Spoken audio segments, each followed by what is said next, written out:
Donc bonjour à tous. Bienvenue pour cette présentation sur Docker, Kubistio. Donc c'est plein de sujets, plein d'outils très intéressants. Première chose, on s'excuse pour les slides parce qu'avec le contre-jour de la lumière, il va y avoir certains loupés. Donc de toute façon, on va vous donner un max d'infos. Les slides sont déjà en ligne, on va les retweeter pour que vous puissiez y avoir accès après la conf. Donc le mieux, c'est de nous suivre. Allez. Comme on n'a pas vu de talk qui unissait Docker, Kubernetes et Istio, et comme il y a énormément d'outils, on a décidé de faire un talk avec des tips et des tricks que vous pourrez utiliser dans vos teams dès lundi. Et nous espérons que ce talk vous plaira.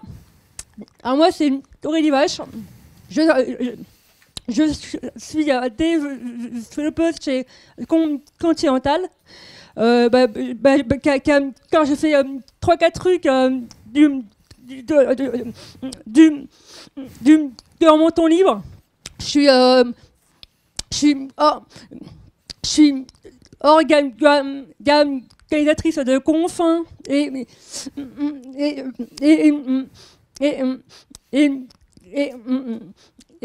j'écris quelques articles techniques. Pour ma part, je vais faire rapide de Stack Labs. Donc, je suis Kevin, je bosse chez Stack Labs, je suis CTO de cette boîte. On est une boîte sur Toulouse, on fait de l'expertise très pointue sur le cloud, big data. Si vous êtes intéressé par nous rejoindre pour travailler ou pour collaborer, il n'y a aucun problème. Je suis GDE Cloud sur côté Google. Si vous avez envie de découvrir cette plateforme, n'hésitez pas à venir m'en parler. Si vous avez des problèmes dessus aussi, ça permet de les remonter. Et avec Aurélie, je poste sur pas mal de conférences. Allez, on va faire vite parce qu'il y a énormément de contenu. On est obligé à chaque fois de couper les slides, donc on va commencer avec Docker.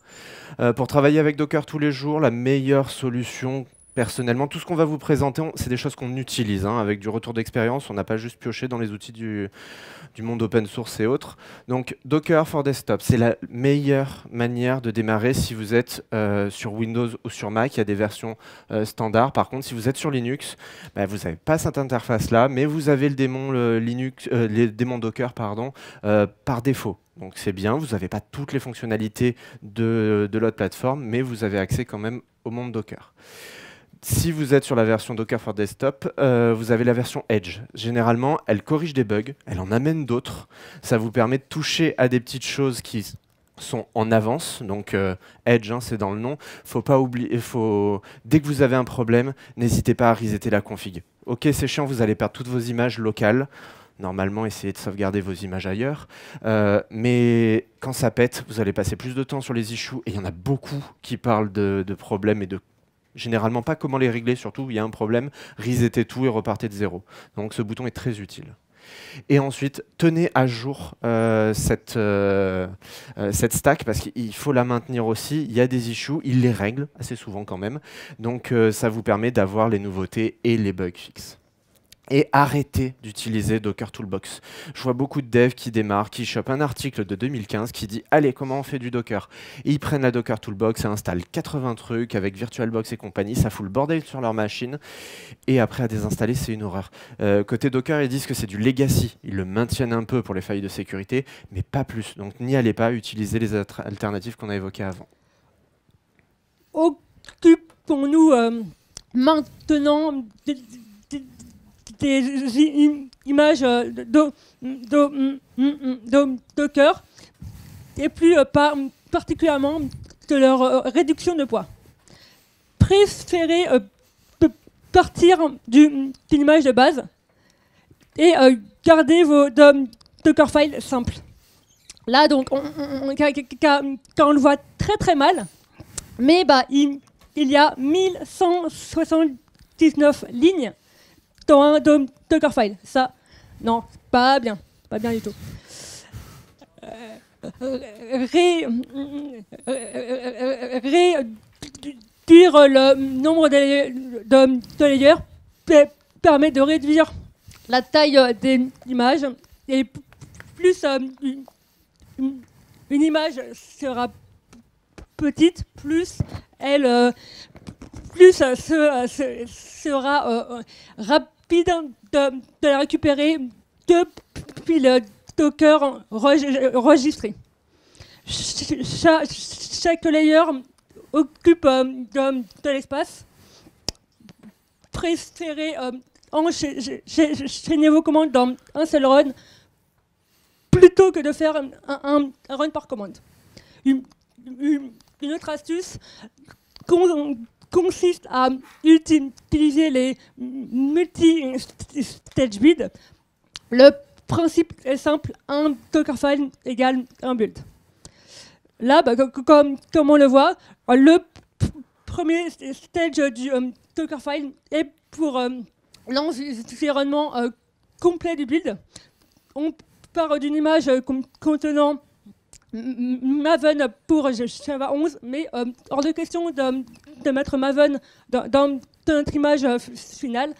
Donc nous construisons notre livrable et nous l'envoyons dans la deuxième image qui, elle, est beaucoup plus légère.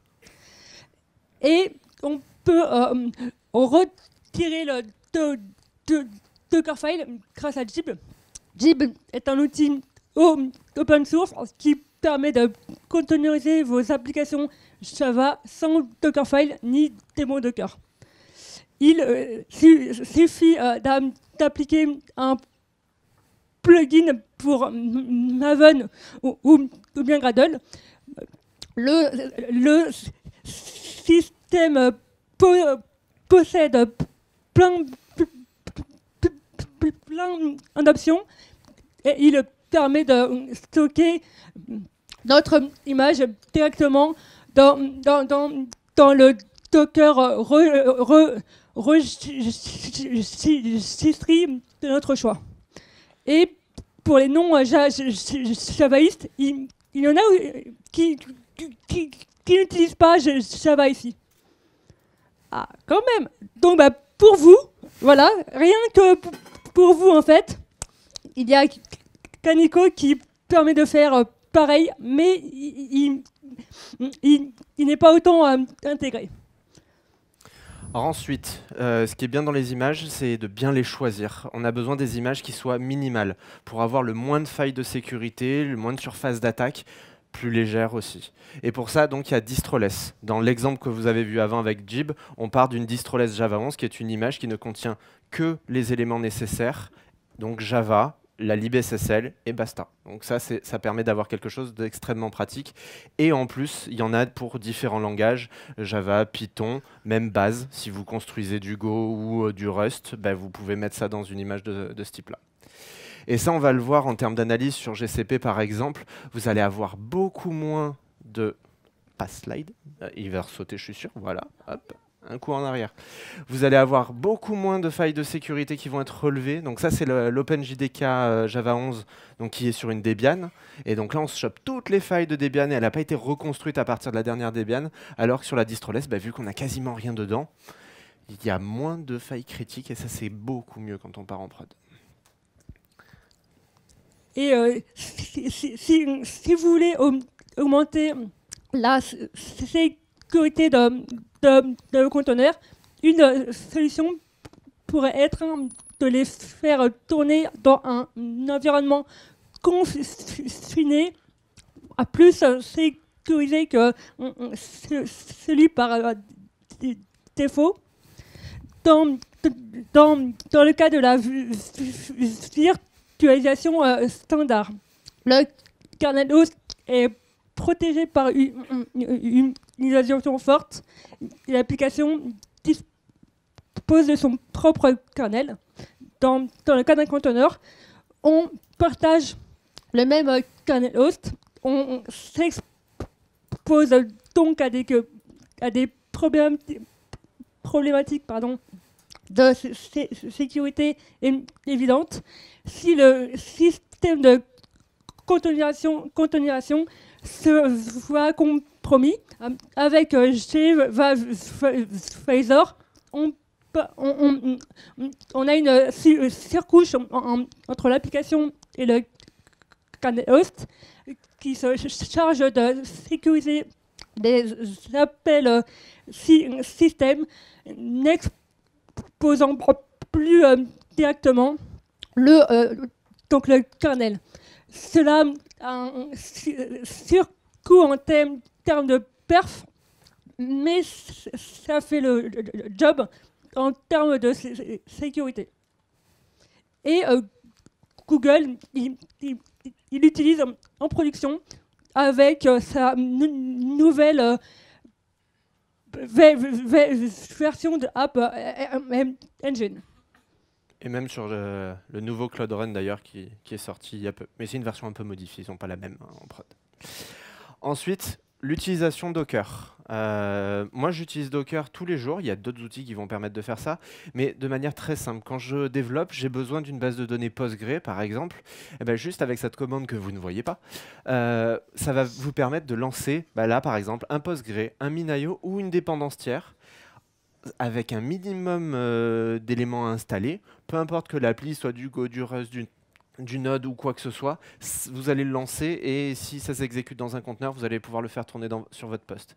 Et ça vous permet, grâce aux paramètres -it, -rm, de lancer un environnement. Donc moi, c'est ma base de données Postgre. Je la lance le matin, je fais toutes mes opérations dessus, je travaille, je fais mon dev, et à la fin, CTRL-C, tout disparaît. C'est vraiment l'avantage de travailler dans le conteneur, c'est qu'en termes de développeur expérience, on n'est pas obligé de se traîner 4 installs de Postgre si on doit tester sur 4 versions de Postgre. Et ensuite, celui-ci il est violent quand même. C'est Test Container. Donc il y a eu des très bonnes presses dessus. C'est une librairie qui va vous permettre dans vos tests unitaires de manipuler le démon Docker. Donc vous avez besoin du démon Docker quand même dans votre environnement de test, local ou dans la CI. Mais c'est un wrapper autour du... donc là, orienté JVM, il existe des versions pour d'autres langages, mais ça va être juste un wrapper autour de l'API du démon Docker et qui va vous permettre de dire, par exemple, je veux une database Postgre et vous le mettez dans un before de vos tests et donc vous aurez quelque chose qui va démarrer avec une base de données vide et vous allez avoir accès à la data source associée. Donc ça, c'est très pratique. Mais par contre, pour moi, ce qui permet d'aller encore plus loin, et j'ai fait une petite présentation hier à ce sujet, c'est GitLab, qui est une CI qui est construite totalement sur la logique des images Docker. Et en fait, vous allez dans un fichier GitLab CIML pouvoir faire que tous vos stages vont s'exécuter dans des contextes d'images Docker, venant du Docker Hub ou de vos registries perso. Vous pouvez même en utiliser des customs. Et en plus, il permet, c'est la notion de service, donc de lancer un sidecar, un autre conteneur à côté de votre app, par exemple, qui est en Maven et qui va exécuter des tests. Ça va démarrer un autre truc à côté, Postgre dans mon cas, et les deux vont pouvoir communiquer. Donc vous allez pouvoir monter un ensemble, toutes les dépendances techniques de votre application à côté en sideload, les lancer, communiquer, faire vos tests et les éteindre à la fin avec un coût d'ops quasiment zéro puisque c'est que du YAML dans votre projet. On va voir maintenant quelques autres choses à faire ou ne pas faire dans le contexte Docker. Ne spécifiez pas les mots de passe et autres données sensibles clair, s'il vous plaît. Car il vaut mieux donc les mettre dans des variables d'environnement au runtime pour les faire passer par votre chaîne de CI/CD. Dive est un outil qui vous permet d'examiner les modifications du file system entre différentes layers de vos images. Et c'est plus efficace qu'un simple exec pour voir ce qu'il y a dans nos images. Même si, comme on l'a vu précédemment, même les images du Docker Hub ont des vulnérabilités, il vaut mieux les utiliser parce que justement, il y a une vérification qui est faite pour les nouveaux utilisateurs de Docker, et cela évite que notre code soit envoyé dans un serveur à l'autre bout du monde au démarrage de l'image. Allez, maintenant on va passer sur la grosse partie de cette présentation avec tout ce qui tourne autour de Kube. Donc tout d'abord, si vous avez envie d'en faire, mais que vous n'avez pas les compétences Ops pour le gérer, pensez au manager. Il y a plein de providers qui fournissent aujourd'hui du Kubernetes Manager. Moi, j'ai ma préférence, vous l'imaginez bien. Et ce qui est marrant, c'est qu'à chaque fois qu'on fait cette presse, il y a quelqu'un qui nous dit « Hey, j'en aimerais bien être sur ce slide », au passage. Oui, donc privilégier ces solutions-là, ça va vous permettre d'avoir un coût, alors certes sur le cloud d'investissement malgré tout, parce qu'il va falloir payer tous les mois, mais en termes d'opération, c'est le provider qui met à jour et qui patch et qui tous les problèmes de sécurité. Donc allez-y, c'est du bon pour commencer. Ensuite, il y a des alternatives. Nos amis de chez Rancher ont sorti K3S, qui est une version extrêmement light de Kube. Donc c'est pour K8S, mais ils ont fait -5. C'est volontairement, ils ont enlevé plein de choses.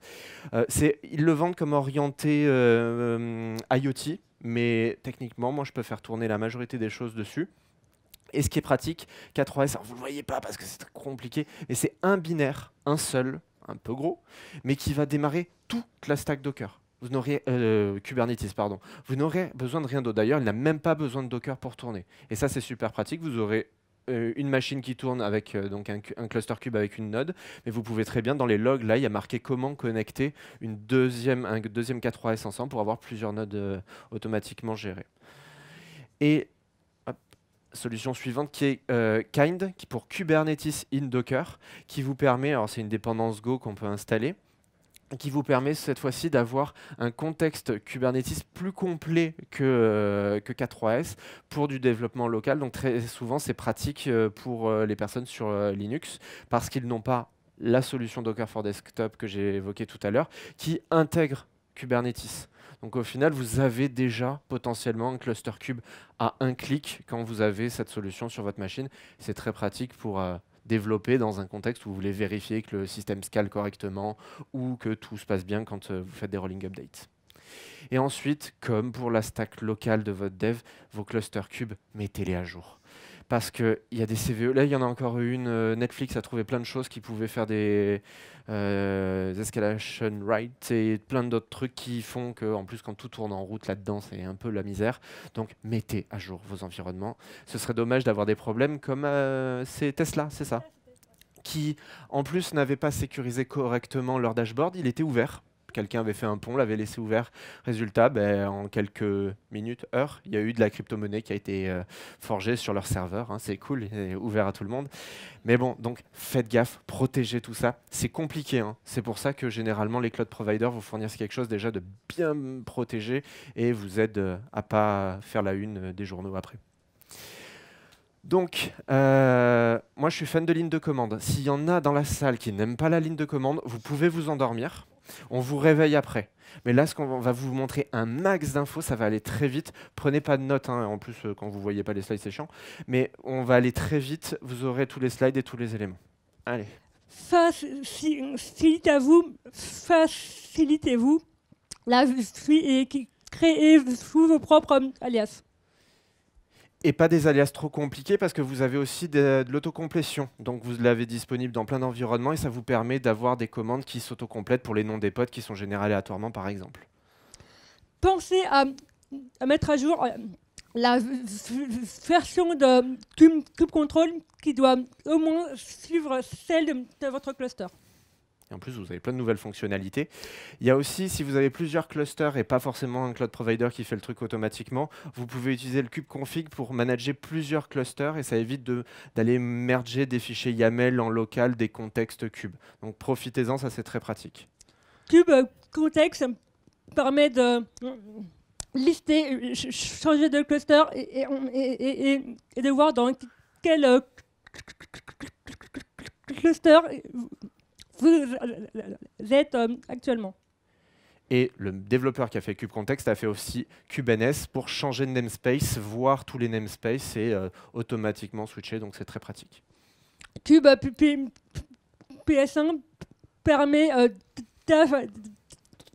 d'afficher dans votre prompt les informations du cluster et du namespace, pratique pour savoir où on fait les commandes. Et donc, du coup, cela peut nous éviter de faire quelques bêtises en production. Mais non. Jamais. Jamais. Donc ensuite, il y a un faux ami dans Cube, c'est quand vous lancez quelque chose, vous faites un Cube Apply, vous voulez déployer quelque chose, Cube Apply, il vous répond OK, c'est bon. Mais en fait, il ne répond pas OK, le déploiement est fait. Il vous dit OK, j'ai envoyé les manifestes YAML au serveur, qui les a bien reçus. C'est le OK de j'ai bien reçu. Mais par contre, derrière, si ça pète, vous ne le voyez pas. Donc avec cette commande, vous pouvez mettre quelque chose qui va vérifier que ce qui se passe, le rolling ou le déploiement, marche bien. Et moi, perso, dans ma CI, ça m'aurait évité d'avoir des déploiements qui ne sont pas passés, alors qu'au final, ma CI me disait que tout s'était bien passé. KubeSpy est un outil qui vous permet de suivre l'état de votre déploiement de manière animée. Et vous pouvez le laisser tourner donc en tâche de fond, très pratique, quand c'est votre chaîne de CI CD qui fait les mises en production. Donc ensuite, ce qui peut être intéressant, c'est d'avoir des informations par rapport à ce qu'il y a dans votre cluster, par exemple tous les pods. Dans certaines commandes kubectl, il y a le --watch. Mais le problème, c'est que c'est dans certaines commandes. Moi, perso, je ne me rappelle jamais laquelle l'a pas. Donc j'utilise watch, la commande Linux qui est disponible sur Mac et peut-être Windows d'ailleurs, et avec la commande kubectl, et ça me permet d'avoir un refresh toutes les 2 secondes ou plus souvent, et de voir un peu ce qui se passe.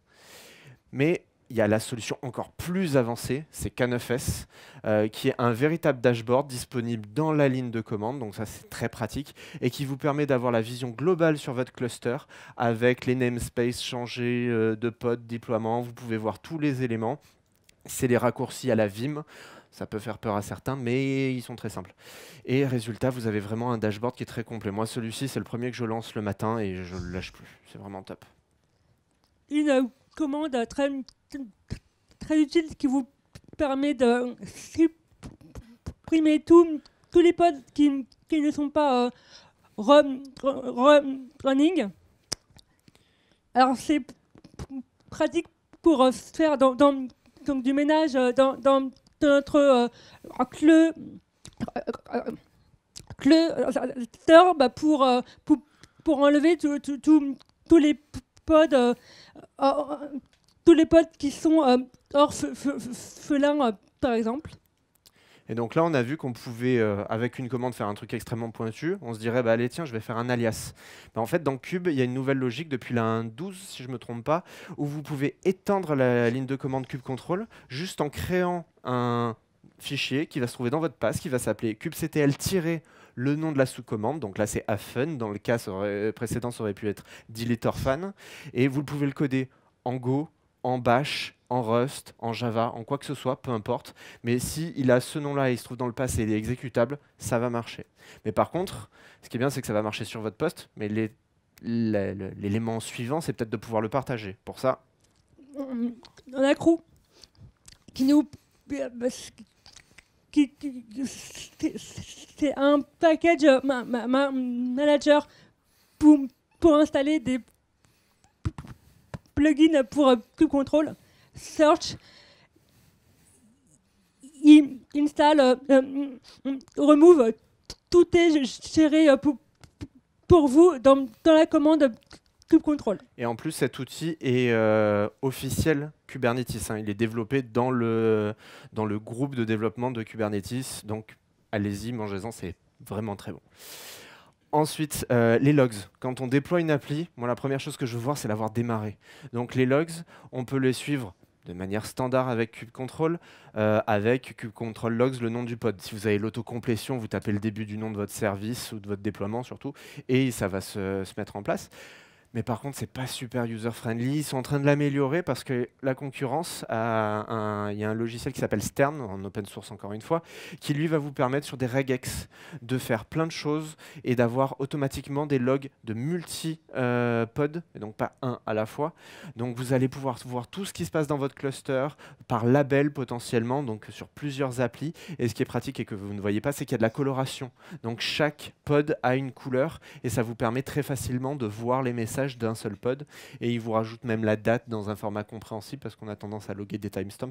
Donc c'est vraiment un des outils principaux quand vous démarrez pour travailler avec les logs. Et ensuite, si vous avez besoin, et dans Stern c'est un peu moins facile pour faire ça, si vous avez besoin de voir les logs d'un pod qui vient de disparaître, il y a dans la commande kubectl le -p qui va vous permettre d'avoir les logs a posteriori de l'arrêt, et ça c'est assez pratique aussi puisque des fois on fait des choses particulières avant d'éteindre un pod et on n'a pas forcément la capacité de le voir tourner. Après les logs, la première chose que l'on souhaite faire, c'est faire des appels à des applications, mais comment faire quand elles ne sont pas exposées sur Internet. On peut par exemple lancer un conteneur contenant quelques outils pour faire, par exemple, après, donc un curl sur nos applications. Et du coup, grâce à l'option -rm, le pod se supprimera automatiquement. Alors c'est cool, mais que pour le dev, hein, d'accord, pas la production, s'il vous plaît. Et on peut monter donc un tunnel entre notre machine locale et un service ou un pod et du coup le port 8080 de notre machine sera celui du service dans Kubernetes. Et la version évoluée est KubeForward qui nous permet d'exposer tous les services, enfin tous les services d'un namespace en local. Mais on doit l'utiliser en tant que route. Alors ça c'est bien parce que ça se voit pas que c'est en route là. Ouais, pas du tout. Il y a sudo. Alors, c'est bien caché. Bah non, alors on n'a plus besoin, tu vois. C'est ça, il n'y a plus besoin. C'est ça. Et de base en fait, dans un cluster, tout le monde peut parler avec tout le monde. Et donc on a les network policies qui sont là pour réglementer cela. Et donc, cela permet d'éviter que notre intégration parle à la production, par exemple. Ta partie préférée. Voilà ma partie préférée. C'est dommage, elle est belle cette image. Donc, comment parler de déploiement sans parler de templating? Alors, tout d'abord, si vous venez du monde Docker, par exemple Swarm ou Compose, il y a un outil, donc Compose avec un K, qui va vous permettre de prendre vos anciens fichiers et de les transposer dans du monde Kubernetes. C'est pas mal. Ça nivelle par le bas, hein, parce que les fonctionnalités qui n'existent pas dans l'un ne sont forcément pas translatées dans l'autre. Mais par contre, ça vous permet de démarrer à moindre coût et de voir comment ça se passe, et limite d'apprendre peut-être de ce qui se passe. Ensuite, il y a Helm. Alors, est-ce que dans la salle, il y en a qui utilisent Helm? J'aime bien, il n'y a pas beaucoup. Ah, quand même, un petit peu. Ouais. Petit conseil, arrêtez. Je suis un troll, je le sais. Mais arrêtez, parce qu'en fait, Helm est totalement à l'opposé de la philosophie de Kube. Kube, c'est quelque chose de déclaratif. Vous n'allez pas de manière impérative dire « si ça, tu fais ça ». Vous allez juste lui dire déploie-moi 3 éléments, 3 pods par exemple. Et lui il se débrouille pour faire. C'est ce qu'on appelle un langage de niveau 4 comme le SQL. Ça va être optimisé derrière par un moteur qui va comprendre ce qu'on lui demande et le faire correctement. Et le problème, c'est qu'avec Helm, vous mettez des if partout dans les templates, il y a des variables qui traînent, les trucs sont juste illisibles. C'est franchement très compliqué. Et pour ça, aujourd'hui, il y a une alternative officielle qui s'appelle Kustomize. Et quand je dis officielle, c'est parce qu'elle est comprise dans la ligne de commande kubectl depuis la 1.14, donc c'est récent. Mais par contre, c'est la solution officielle brandée Cube. Et elle a une logique qui va être différente. Oh, c'est illisible. Non, on ne voit rien. C'est censé être rouge. Hein. C'est le pire. Donc, je vais essayer de vous décrire. C'est un fichier deployment extrêmement simple qui contient juste un déploiement que vous pourriez faire sur votre machine.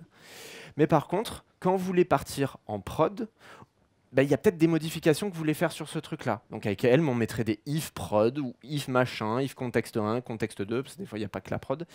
Mais là, avec Kustomize, vous allez partir de la base, qui était le slide précédent, c'était la couleur précédente, et ensuite appliquer des éléments par-dessus. Donc, comme les couches du gâteau, vous allez superposer des modifications les unes au-dessus des autres pour avoir un rendu qui sera celui que vous souhaitez. Donc, par exemple, si on regarde, ici, j'injecte juste des variables d'environnement. On reconnaît le template qui ressemble à un déploiement, mais il n'y a que les variables d'environnement, il n'y a pas le reste. Et là, en fait, c'est vraiment... Donc en développement, c'est ce qu'on pourrait appeler un mix-in. On va juste trouver les caractéristiques de cette layer-là, et on peut en avoir plein d'autres. Le nombre de réplicas. Là, par exemple, j'ai juste le nombre de réplicas, rien d'autre. Et je vais, au sein du fichier customisation YAML, qui sera le seul fichier à écrire à côté, vous allez dire, je pars de la base, qui était le premier fichier que je vous ai montré, et je vais y appliquer ces modifications-là. Et en fait, Kustomize, si on lance avec Kustomize Build le chemin donc vers l'endroit où il y avait ce Kustomize YAML, il va prendre tout ça et il va tout mélanger. Donc on va avoir le nombre de réplicas qui sera arrivé, alors que dans la base il n'y était pas, les variables d'environnement et toute autre modification que vous voudriez y appliquer. Et ça, c'est compris, comme je vous le disais, dans kubectl, donc avec le "-k", donc pas besoin d'installer Kustomize, vous aurez automatiquement cette transformation qui va être faite, et donc là avec un apply qui partira sur votre cluster. À noter qu'aujourd'hui, dans la doc officielle de Cube, quand vous, par exemple, vous allez voir la doc pour créer un secret, il vous donne la syntaxe de Kustomize et il vous dit de créer un fichier customisation YAML pour le secret generator, les config map generator. Donc à tel point c'est intégré que c'est déjà dans la doc officielle. Et il y a plein de choses. Moi, ce que j'aime et qu'on m'a répété, c'est que c'est pas de template en fait. On a des layers les unes après les autres et juste par ça, c'est quelque chose qui reste lisible. On peut même forker des projets, dire que ma base, en fait, c'est pas quelque chose qui se trouve dans mon repo, mais qui se trouve ailleurs. Et résultat, sans avoir à modifier la source de la vérité de mon déploiement, je vais pouvoir appliquer des layers de modification YAML au-dessus de celui que je veux forker. Donc il y a plein de choses à l'intérieur. Un truc tout con qu'on voit très souvent avec Helm, c'est comment faire pour que les pods se redéploient automatiquement quand on change les secrets ou les configs. Ça, c'est géré automatiquement, parce que vous n'avez pas besoin de faire des checksums de fichiers, il le fait tout seul. Et il change les noms des secrets pour vous. Donc en plus, Kustomize va dans la logique immutable. Un secret, il est créé une fois et il n'est jamais supprimé. Il va en recréer un autre à chaque fois qu'il liera à vos déploiements. Donc c'est très intéressant, c'est un sujet que j'adore. N'hésitez pas à regarder. De toute façon, maintenant, vous allez être obligé de vivre avec. C'est dans la 1.14. Passons aux bonnes pratiques Kubernetes. Comme on l'a dit, on ne spécifie pas en clair les données sensibles, mais on les sauve dans des secrets.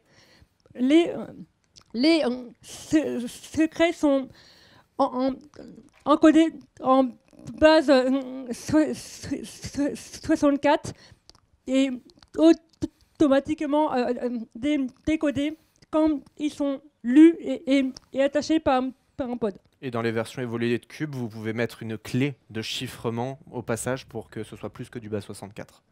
Donc là, on est content. On a toutes nos ressources qui sont dans notre cluster. Cool, mais pas cool en fait. Car on constate que toutes les heures, ou bien plusieurs fois par jour, on a un pod qui est redémarré. Pourquoi? Parce qu'on a le OM killer qui tourne sur chaque node et qui regarde si on a un pod qui ne prend pas trop de CPU ou de mémoire, et si c'est le cas, il le tue. Oui, il n'hésite pas. Hein. Et il vous prévient pas et vous pouvez même pas récupérer un signal ou autre. Hein. C'est non, direct. c'est OOM killed. Voilà, c'est simple, clair et net.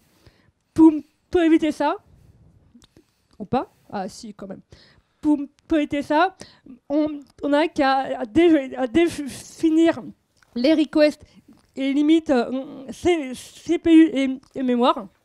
Les requests, c'est ce dont un pod a besoin pour être schedulé, et limite, là, limite la consommation en fait. Et on a la commande contrôle top pod qui permet de voir quelle est la consommation CPU et mémoire. Et on a pareil également pour les nodes. Donc, ceux qui n'aimaient pas la ligne de commande, c'est maintenant qu'on peut se réveiller. Vous avez tout ce qu'on a vu qui est en train d'être porté dans des outils, et Google a sorti Google Cloud Code qui va être intégré à votre IDE. Donc ça va faire encore une fois une expérience de développement unique à l'intérieur de IntelliJ ou Visual Studio Code, et qui va vous permettre en fait de faire à peu près tout ce qu'on a vu, suivre les déploiements, appliquer, créer même des clusters, ça va même encore plus loin. Donc c'est vraiment une solution très intégrée. Si vous êtes intéressé pour voir encore plus d'outils, il y a eu une session à Devox en avril de David Gajos qui a fait 3 heures sur de l'outillage. Alors c'est comment il l'utilise chez Google, et il a montré à peu près beaucoup d'éléments qu'on a utilisés et d'autres qu'on n'utilise pas malheureusement, donc on n'a pas eu le temps de mettre ici. Donc la dernière partie, un peu plus légère celle-ci, qui va être sur Istio. Istio, c'est un service mesh qui va vous permettre en fait de prendre le contrôle du réseau au sein de votre cluster, et en fait de déplacer la responsabilité réseau qui se fait généralement en configuration au niveau 3 de la couche, donc c'est au niveau IP, et qui va la déplacer au niveau applicatif. Donc il va déployer des proxys un peu partout dans le cluster, à côté de chacune de vos applis, et vous allez pouvoir, via du YAML, faire des règles de routage, de trafic, de réseau entre les différents pods dans votre cluster. C'est très pratique, ça devient quasiment le service mesh de base, hein, même s'il y a Linkerd ou autre qui permet de faire ça, mais c'est une solution très avancée. Donc ça, c'était pour l'introduction. Pour l'installer, il y a 2 solutions. Vous imaginez qu'il y en a une dont je suis fan. Ils vont évoluer certainement. Mais il y a beaucoup, c'est ma réaction, hein, à chaque fois que je vois les fichiers de config, et eux, c'est les pires, hein, parce qu'il y a beaucoup de paramétrage dans Istio. Alors ça, c'était pour la version 1.1. Dans la 1.2, ils ont atteint le cap de 400 paramètres. Donc en ça, forcément, c'est compliqué. Ils ont mis des profils. Ça vous permet d'avoir des choix dans les installs. Il y a l'install démo, n'allez pas en prod avec. Ça vous permet juste de tester l'outil. Et après, différentes configurations. Mais il faut la tweaker parce que vous avez plein de choses à l'intérieur. Donc vous pouvez l'utiliser dans plein de contextes. Docker for Mac et Windows, vous pouvez l'utiliser avec le cluster local. Sur GKE, bien sûr, EKS, Kind. K3S ne peut pas le faire parce qu'il n'a pas toutes les primitives de cube. Pour l'alléger, ils les ont retirées et Istio en a besoin. Mais bon, vous avez de quoi tester à moindre frais Istio si vous le souhaitez. Et sur GKE, on peut même aller plus loin parce que Google peut l'installer pour vous. Ce n'est pas du manager au sens propre, c'est de l'installation. Donc au final, à une case à cocher lors de la création de votre cluster, vous allez dire j'ai besoin d'Istio, cool, et en plus je le veux en sécurisé. Quand j'entends sécurisé, en fait c'est qu'il va chiffrer la communication entre tous les pods en mutual TLS. On sait comme c'est compliqué de le faire au niveau applicatif, ben lui va le faire entre tous les proxys. Ensuite, dans la ligne de commande, il y a plein de choses. Surtout, on vous fournit une ligne de commande pour Istio, qui est l'Istio CTL, une de plus. Alors moi, j'ai écouté tout ce qu'on a dit au slide d'avant, et donc j'en ai fait un alias, je l'ai appelé kubectl Istio, et comme ça, je commence toutes mes commandes par cube, et je ne suis pas obligé d'avoir 2 commandes à gérer mentalement, c'est déjà plus simple pour moi. Et il faut la tenir à jour, surtout. Il y a plein de commandes à l'intérieur, une qui vous permet de savoir l'état de la topologie de votre cluster et qui est à jour dans la configuration.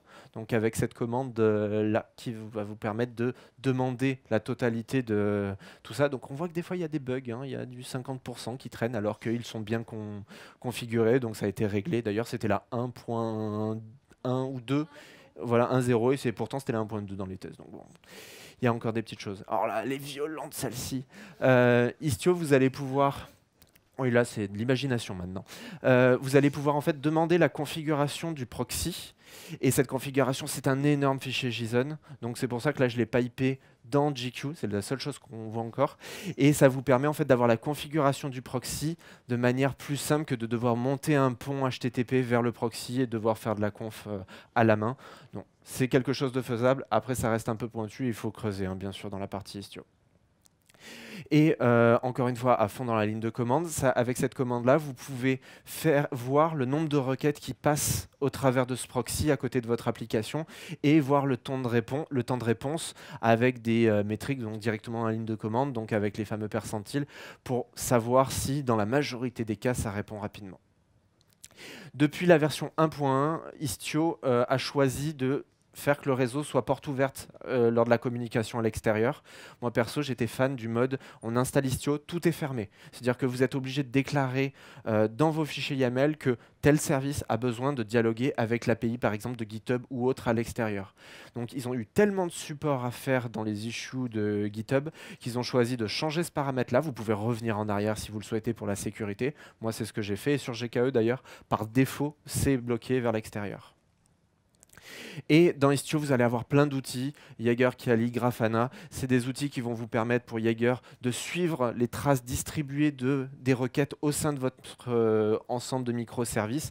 Donc c'est très pratique pour le debug et pour savoir comment ça se passe. Kali, c'est un dashboard qui va pouvoir vous présenter ce qui se passe dans votre cluster au sens connexion entre les services. Donc vous allez avoir des écrans, des dashboards très avancés. C'est un projet Red Hat et qui généralement devient l'équivalent on-prem de la console du cloud provider que vous avez en ligne. Et ensuite, j'aimerais bien mon slide. Et ensuite, Grafana, avec beaucoup d'imagination, c'est le dashboard qui, de mon point de vue, est nécessaire d'avoir dans les bureaux des ops. Parce que grâce à Grafana, vous allez pouvoir suivre en temps réel, à chaque fois que vous déclarez un service qui est inscrit dans Istio, donc, vous allez avoir un dashboard qui va se créer, vous allez pouvoir le suivre et le monitorer et voir s'il y a des erreurs ou pas sur ce service. Et c'est franchement très pratique pour l'opération. Tout ça vient... Dans le mode démo, vous l'avez de base, mais c'est pour ça qu'il y a tant de paramètres, parce qu'il faut configurer tous ces outils. Et c'est des outils qui fonctionnent avec de la data. Hein. Tout ce qu'ils vous présentent, ce sont des datas qu'ils stockent. Donc, il va falloir, si vous voulez garder ces datas longtemps, il va falloir configurer votre cluster pour que ces datas soient stockées comme un state de vos applications, quelque part de manière fiable. Parce que si vous dites que vous stockez ça sur le disque du pod, vous tuez le pod, vous perdez les datas avec, vous n'avez plus aucune métrique sur les derniers jours, mois, semaines. Donc, c'est à prendre en compte. C'est des choses que vous installez dans votre infra, même si c'est à l'intérieur du cluster, il faut savoir le gérer. Et quand vous utilisez sur GKE, vous allez en fait, Google va automatiquement se brancher au service de Google, donc Stackdriver, et va vous mettre à disposition l'équivalent, mais le state est géré par Google. Et donc ça, c'est vraiment la solution la plus pratique. Moi, c'est pour ça que je l'utilise, parce que c'est simple, j'ai pas envie de me prendre la tête à configurer de l'outillage. Ça va se brancher à Stackdriver et vous allez réussir à avoir... Donc ça, c'est les futures versions. C'est pas encore prêt pour cet écran-là, le reste y est. Mais ça va vous permettre d'avoir l'équivalent de Kiali, Jaeger et Grafana. Ça, c'est juste... Alors là, c'est tout petit. Mais avoir les traces distribuées avec les logs de chacune des applis qui se mettent entre les traces, ça m'a permis de débugger en prod beaucoup de problèmes juste sur un seul écran et pas obligé d'avoir 4 consoles pour suivre tout ça. Et si vous avez quelques erreurs 404 ou bien 503, on va voir quelles sont les causes et comment les résoudre. Le premier cas d'erreur, c'est que les manifestes des services YAML ne sont pas configurés avec le bon nombre de ports. En effet, TO se base sur les noms de port pour connaître de quel protocole il s'agit. Deuxième cas, en fait, il faut vérifier si le pilote est en train de tourner. Si c'est bien le cas, peut-être qu'il a trop de travail en fait, et que du coup, faut le scaler.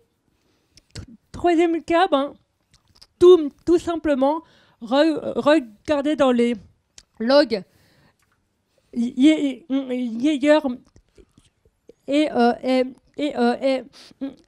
Envoy pour tracer où est le problème. Et les logs Envoy sont très très verbeux d'ailleurs. Trop verbeux d'ailleurs. Trop, je pense également. Mais parfois, il faut gérer quelques exceptions. Et c'est le cas avec Kafka, Nats et Presto qui suivent encore très mal dans un monde istioisé.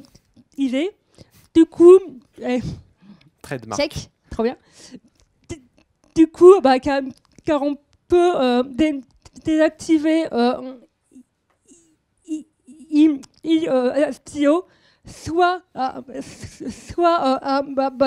dans tout le namespace, soit dans une application uniquement en fait. Voilà. Alors au passage, pour ceux qui font du Kafka ou Nats, il y a une merge request qui a été faite qui va permettre dans Envoy de gérer correctement cet outil et résultat d'avoir, donc Envoy c'est le proxy, pardon, et derrière d'avoir ça qui marche correctement. Donc ça va améliorer la vie de beaucoup de monde. Donc voilà, merci, j'espère que tout ça vous a plu, que vous allez avoir appris des choses et pouvoir les utiliser dès lundi au travail par exemple. Merci à vous. Merci.